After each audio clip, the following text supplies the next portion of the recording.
जय हिंद साथियों। स्वागत है आप सबका अपने चैनल सक्सेस ट्रैक पर। काफ़ी दिनों के बाद मैं वीडियो बना रहा हूं। हालांकि जो भी नए अपडेट होते थे मैं आपको टेलीग्राम चैनल के माध्यम से दे ही देता था, और भी कोई स्टडी मटेरियल के रिलेटेड पीडीएफ हो उसको भी प्रोवाइड करा देता था।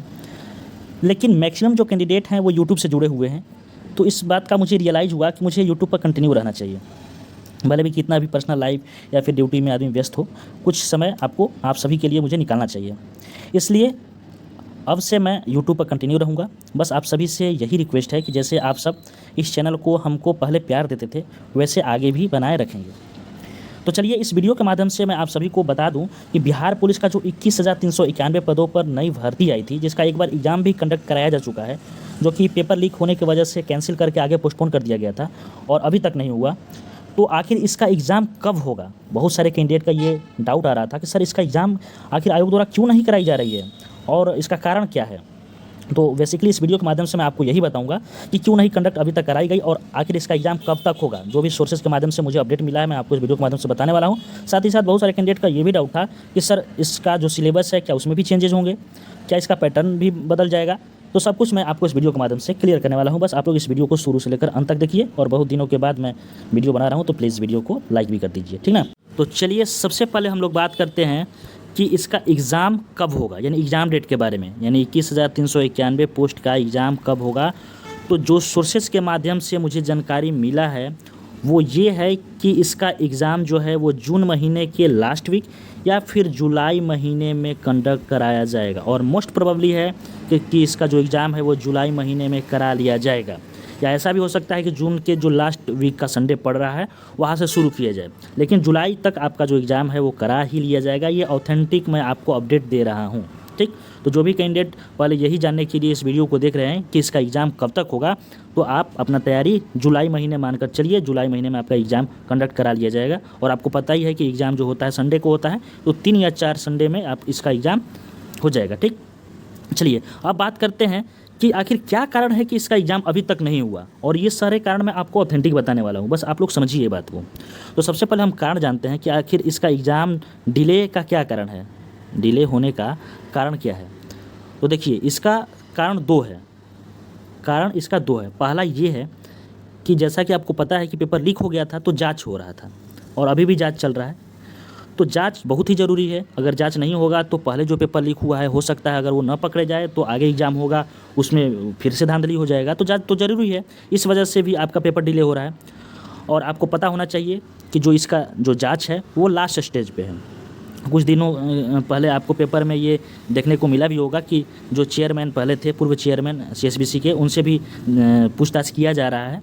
तो ये जो जांच का प्रक्रिया है वो अपने लास्ट स्टेज पे है। मई के अंत तक ये जांच कंप्लीट हो जाएगा, रिपोर्ट भी इसका आपको सरकार को सौंप दी जाएगी विभाग द्वारा, बाकी जांच कमेटी द्वारा। और बाकी जो दूसरा कारण है जो कि सबसे बड़ा कारण है और इसका ही इफेक्ट आपके एग्ज़ाम पर पड़ा है, वो है आपका बिहार विधानसभा चुनाव। बिहार विधानसभा चुनाव इसका आपका सबसे बड़ा कारण है। ऐसा मैं इसलिए बोल रहा हूँ कि जो बिहार विधानसभा का चुनाव होने वाला है, आपको पता ही है कि 2025 में होगा, सितंबर अक्टूबर में आई थिंक होने वाला है।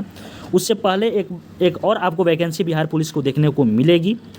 तो सरकार की मंशा ये है कि इस एग्ज़ाम को कंडक्ट कराकर, इसका फिजिकल कराकर, इसका नियुक्ति पत्र लड़कों को बांटकर फिर से नई वैकेंसी दे दिया जाएगा, फॉर्म भरकर उसको रोक दिया जाएगा, बाकी चुनाव बाद एग्ज़ाम कराया जाएगा। ये मैं आपको ऑथेंटिक चीज़ बता रहा हूँ, ये हर कोई आपको नहीं बताएगा। मैं आपको इसका क्रोनोलॉजी समझा रहा हूँ, प्लीज़ इसको समझिए।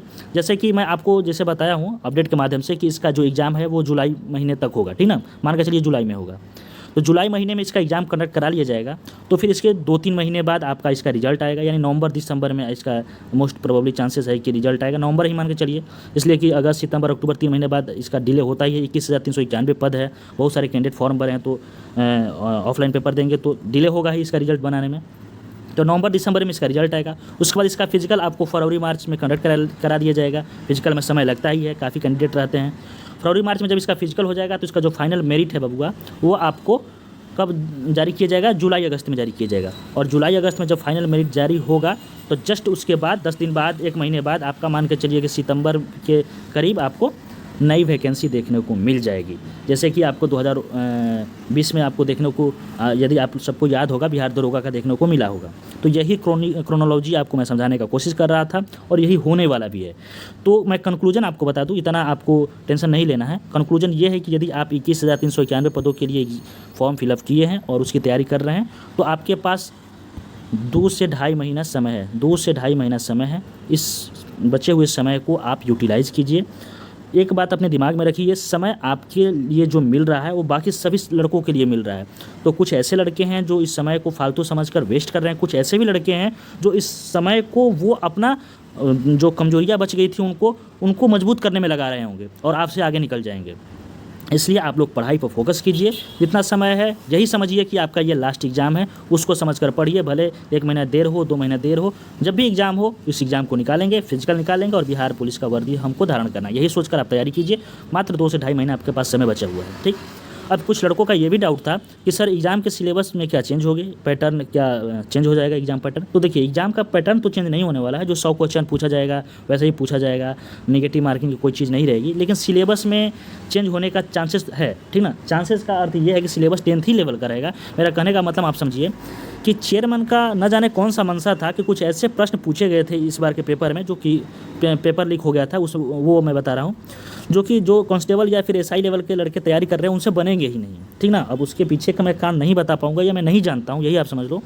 लेकिन वो मैक्सिमम लड़कों का 80 to 90% लड़कों से कुछ ऐसे प्रश्न से 20 से 30% ऐसे प्रश्न थे जो कि एसआई लेवल का जो लड़का तैयारी कर रहा है उसे नहीं बनेगा। तो जब नहीं बनेगा बबुआ तो कैसे बनाएगा। लेकिन यहाँ आपका चेयरमैन बदल गए हैं, आगे विधानसभा का चुनाव है और आपको पता ही है कि सारी चीज़ें चुनाव के वजह से हो जाती हैं, सही हो जाती हैं, सब कुछ फेयर तरीके से होने लगता है। इसलिए मैं आपको बता रहा हूँ कि जो भी आपका एग्ज़ाम होगा वो फेयर तरीके से होगा। पैटर्न बिल्कुल इजी रहेगा, 10th लेवल का जो पैटर्न रहता है। और जो मैं आपको सिलेबस कंप्लीट कराया था 20 दिनों में, उससे आपको 70 से 80% आज भी मैं गारंटी दे रहा हूँ कि प्रश्न वही से देखने को मिलेंगे। 70 से 80% बबुआ प्रश्न वही रहेगा। बाकी जो 20 से 30% प्रश्न बच जाते हैं उसके लिए मैं आगे आपको क्लास के माध्यम से, बड़े बड़े वीडियो के माध्यम से, लॉन्ग वीडियो के माध्यम से आगे आपको कंप्लीट करा दूंगा। ठीक ना। अभी 2 से ढाई महीना समय है। तो मैं सैटरडे को या फिर संडे को, आपको पता ही है कि मैं स्टेशन मास्टर की जॉब में हूँ, तो स्टेशन मास्टर की थोड़ा जिम्मेदारी रहता है और थोड़ा वो है, ठीक ना, माइंड वाला जॉब है, समय नहीं मिल पाता है, बहुत बिजीएस्ट पर्सन रहता है आदमी स्टेशन मास्टर बनकर। और इस वजह से जब भी रेस्ट का दिन रहेगा तो मैं आपको रेस्ट वाले दिन में आपको वीडियो के माध्यम से आपको पढ़ा दूंगा जो भी 20-30% बचा हुआ है। ठीक ना। और वैसे मैं मैथ भी आपको बता दूंगा, इंग्लिश भी बता दूंगा, आपको परेशान नहीं होना है। बाकी जो मैं पढ़ाया हूँ आपको पढ़ना चाहिए। इसके अलावा और भी अगर आपके मन में कोई भी डाउट है किसी भी एग्ज़ाम के रिलेटेड, आरपीएफ हो, आरपीएफ एसआई का हो, आरपीएफ कांस्टेबल का हो और बाकी एलपी टेक्नीशियन का हो, कोई भी डाउट हो आप कमेंट कीजिए, मैं ज़रूर बताऊँगा। बस आप सभी के डिमांड पे मैंने वीडियो बनाया था, तो प्लीज़ वीडियो को लाइक कर दीजिएगा। और आप लोग कहेंगे तो मैं बिहार पुलिस के लिए शॉर्ट वीडियो के माध्यम से होमवर्क भी सीरीज शुरू कर दूंगा। लेकिन आपको वीडियो के कमेंट में बताना है कि क्या सर क्या हमको होमवर्क सीरीज़ शुरू करना चाहिए या नहीं करना चाहिए। ठीक ना। जैसा कि मैं आपको पहले भी बता दिया हूँ कि थोड़ा बिजी रहना पड़ता है और ऐसा जॉब है कि समय नहीं मिल पाता है। तो यदि मैं अपना समय आपके लिए निकालूंगा तो आप लोग तैयार रहेंगे तभी मैं अपना समय निकाल पाऊँगा। इसलिए प्लीज़ आप लोग कमेंट करके जरूर बताइएगा कि क्या होमवर्क सीरीज़ बिहार पुलिस के लिए शुरू करना चाहिए या नहीं। ठीक। तो मिलते हैं नेक्स्ट वीडियो में, तब तक के लिए जय हिंद, अपना ख्याल रखिएगा।